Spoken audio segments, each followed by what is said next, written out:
Betelproblemen zwaar je van run op wietolie. Het betreft illegale producten en dat willen ze zich niet mee vereenzelvigen. En het nieuwe autisme-expertisecentrum in Dokkum had nu al een wachtlist en wil uitbreiden.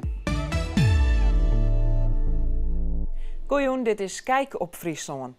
Betelproblemen bij wietolieproducent Suver Nuwer uit Ljout. Betelorganisatie Ideal wil niet meer te krijgen hebben bij de wietolieproducent. Daardoor kan er net meer besteld worden op de website.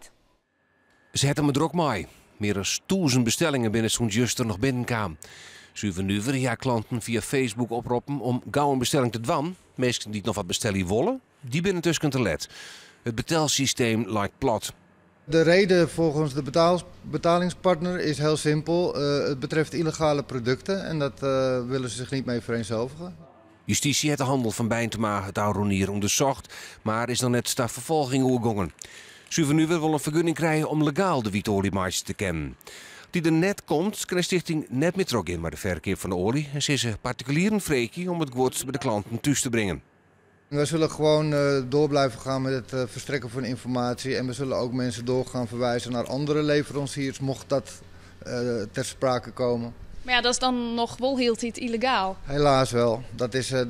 Je kan alleen maar slechte keuzes maken zolang het niet gelegaliseerd wordt. En dan moet je nogmaals roeien met de riemen die je hebt. Ophouden, ze net. Bijntema ziet het naar een oplossing voor de betelproblemen op zijn website. Het nieuwe autisme-expertisecentrum in Dokkum wil uitbreiden. Het centrum is in maart opengegaan en had nu al een wachtlist. In het expertisecentrum werken ze met de Positive Mind methode. Betocht door psycholoog Dr. Unal. De cliënt ziet als persoon centraal. In België en Turkije werken ze ook al met deze methode. Wij zeggen juist, door jouw autisme zou je dit heel goed kunnen doen. En daarbij zetten we mensen ook in eigen kracht. Waarbij ze op een gegeven moment ook met de doelstelling dat ze geen hulp meer nodig hebben van de hulpverlener uiteindelijk. Op dit tijd binnen in Dokkum 40 mensen in behandeling bij het centrum. Liekes Roos, ze wil graag meer controle krijgen over haar libben en haar gedrag. Hoe ik zorg dat ik minder boos word op mezelf en minder uitbarstingen krijg. En dat lukt ook? Ja, meestal heb ik geen zin in hulpverleners of zorgdingen, want meestal zitten ze allemaal alleen maar in hokjes en blokjes en daar heb ik geen zin in. En dit hier totaal niet. Dr. Unal had het plan om wenningen in Dokkum te bouwen van mensen met autisme. Ze binnen bedriegen, bespot en uitscholden. De inwoners van de AZC in Kolm hebben na het versterren van Marianne Vaatstra een soort oer haar hinnen kregen. Dit is intussen alweer 20 jaar, maar Takum Wiekijn vertelt de directeur van het AZC, Nettie Groeneveld, in een documentaire van de eerste keer haar kant van het verhaal. 13 jaar lang leven in de omkrieten van Kolm de gedachte dat de dierder een asielzieker wier. Het AZC waart in het eerste jaar naar de moord bedriegen en zwier beveiligen. In de Friesland-dok Moord en Lulkoek in de Waarden wordt 20 jaar na de moord waarom Sjoen aan de hand van het archief en een logboek van Groeneveld, die intussen verstoren is. Zondag 2 mei. Er komt een man uit Zwaagwesteinde aan de poort. Hij zegt dat hij een geladen revolver in de auto heeft en wil zelf op zoek gaan naar de dader. De dreiging bleur net bij dit geval. Er kwamen geregeld mensen om de poort en ik dreig in de brieven.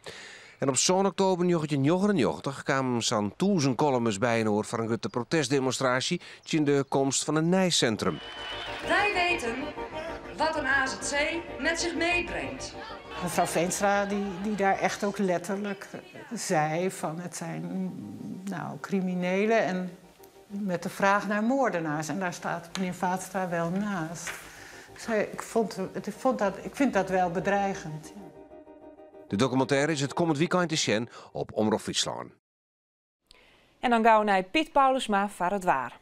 Joen en vannacht, werd meer en meer bewolking en een aantal buien. Misschien nog wel pittige buien, maar komen ze op tonger. Via de vannacht een temperatuur om erbij te zien of de halve graden hinnen.